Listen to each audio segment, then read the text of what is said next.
Honoring Fred Korematsu. Fred Korematsu was born in Oakland, California to Japanese immigrant parents in 1919.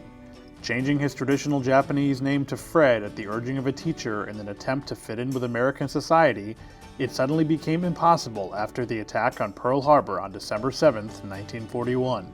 President Roosevelt signed Executive Order 9066, which allowed the government to remove all Americans of Japanese ancestry to internment camps on the West Coast. Fred felt this was unfair and attempted to evade this fate by using forged identification documents, which eventually got him arrested. Ernest Bisig offered to take his case in the hopes of reaching the Supreme Court. Arguments in Fred's case began on October 11, 1944, with hopes that Japanese internment would be found unconstitutional. The court ruled against him and refused to address the inherent issue of racism in the case, stating that the incarceration was a military necessity. Decades later, in 1981, new information was uncovered that the government had falsified information during Fred's case, and it was reopened.